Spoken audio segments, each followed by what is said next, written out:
my name is Robilyn Fontana. So for this day, I will going to demonstrate about wound care dry dressing.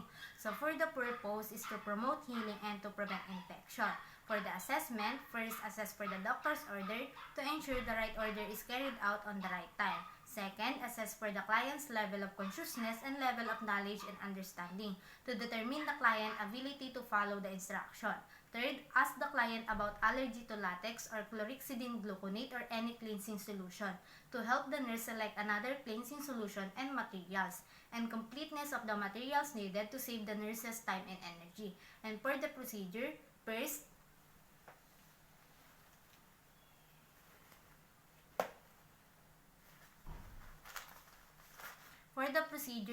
wash hands and wear clean gloves and other personal protective equipment to reduce the transmission of microorganisms.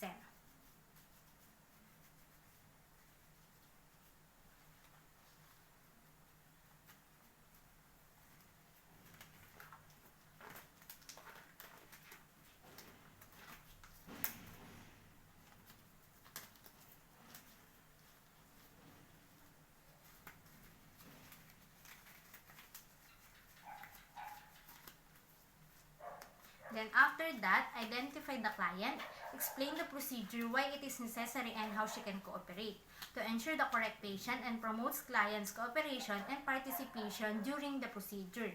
Gather the necessary materials and arrange at the client's bedside table to save time and effort. Avoid leaving the client unattended to retrieve missing materials and promotes client safety. So hypotray to hold the materials, pick up 4 step in a solution or meds, 2 pair of clean gloves, 1 pair of sterile gloves, a bottle of NSS or solution prescribed by the hospital, sterile kidney basin, cotton balls with alcohol in a receptacle, sterile 4x4 gas, abdominal pad, 3 to 4 strips of tape, 70% alcohol, and the garbage bag. Then close the door and draw the curtain divider to provide client's privacy. Then after that, position the client in a supine position with the legs flexed and put the upper part of the top linen down to the client's symphysis pubis and the lower part of the client's gown up until the client's abdominal area to provide full exposure of incisional site.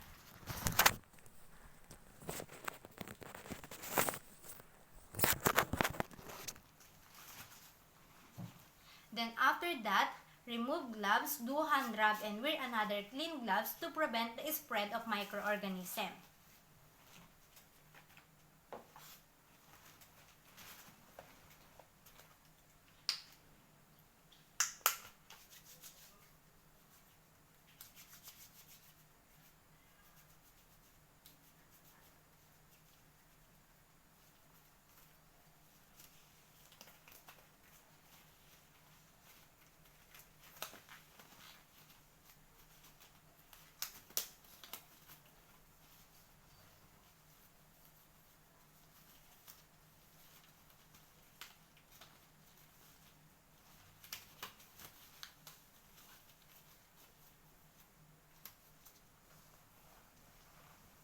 Then after that, with the use of cotton balls with alcohol, remove the tape by rubbing each side while lifting the plaster.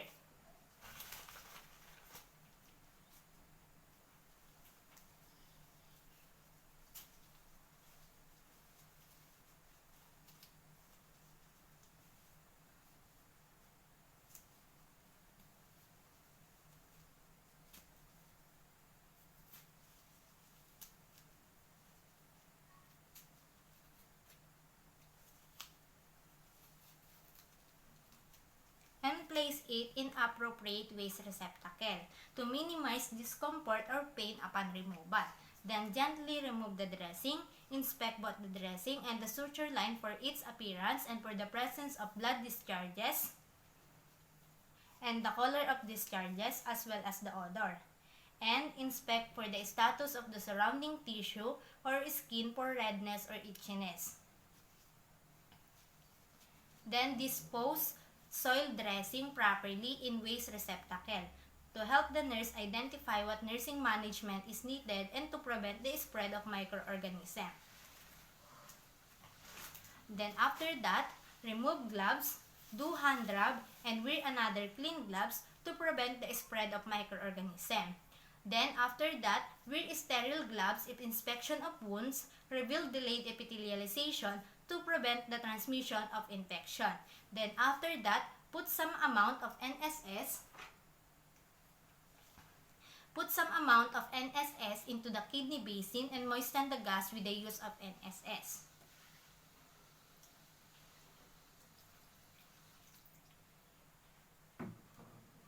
Then after that, with the use of a METS or a pick-up forceps, get a gauze and moisten with NSS.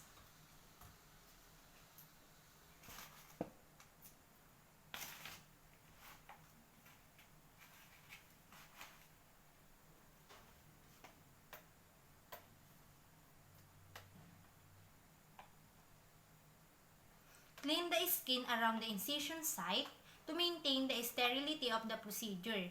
Dry blood or drainage can act as medium for bacterial growth.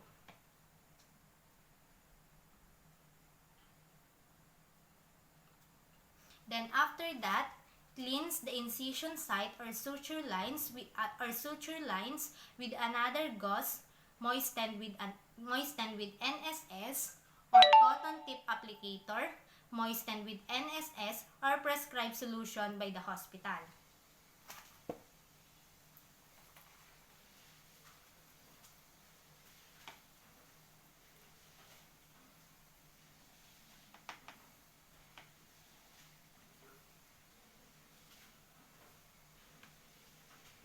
Then, after that, use applicator or gauze should not be reintroduced into the cleansing solution to maintain the sterility of the procedure and prevents infection.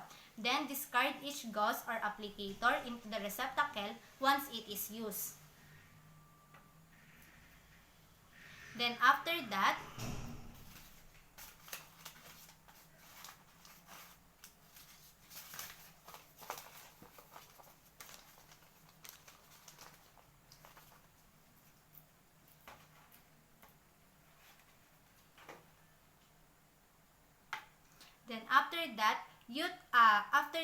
use a separate gauze or cotton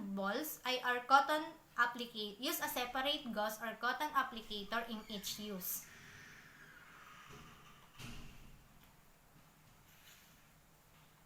Then after that, just gently tap the incision site with gauze or cotton applicator. Avoid rubbing the edge of the incision site with gauze or cotton applicator.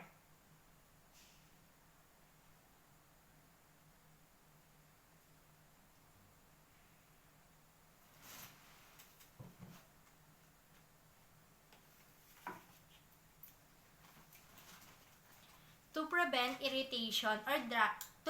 irritation or damage into the suture lines. Then after that, apply the gauze dressing using the no-touch technique .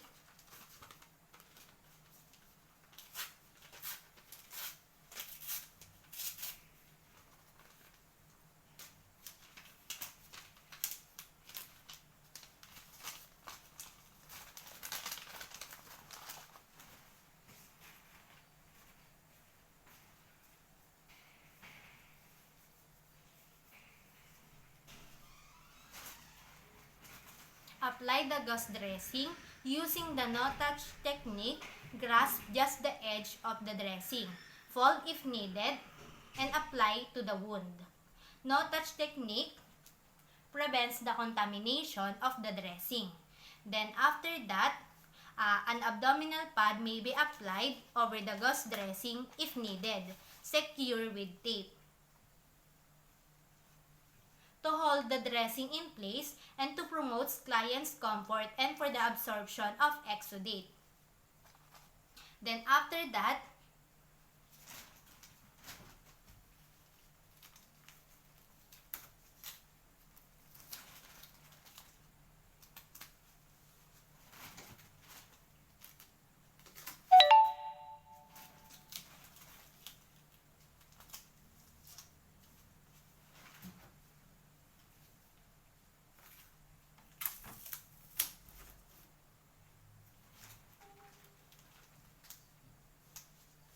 Then after that, initial the dressing and indicate the date and time it was changed.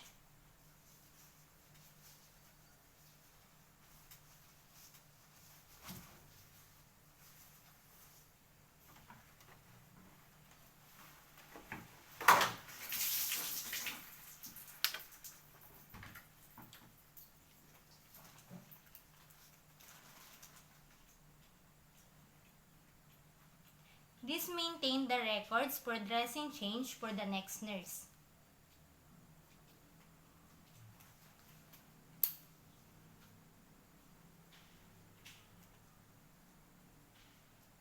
Then after that, lower the client's legs, bring down the gown,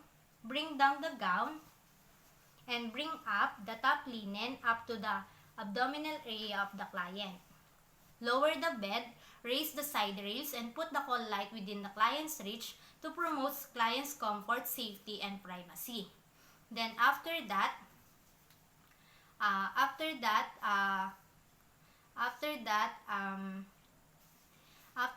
is evaluate the client's response and tolerance toward the procedure to help the nurse identify what nursing management is needed. Then conduct a client's and family education about dressing, which may include about the dressing techniques for client and family, and to prepare the client and family for proper wound care as they prepare going home. Then after that, gather all the materials, discard non-reusable ones, rearrange reusable ones to its properly placed to maintain the orderliness and the cleanliness of the materials and environment. Then, remove gloves and other PPE, discard properly, and do hand washing to prevent the spread of microorganisms. Then, for the last part of the procedure, document the procedure and other important findings on the client's chart. Refer any abnormal findings to the attending physician. This will provide a record for client's care and serve as baseline for further management.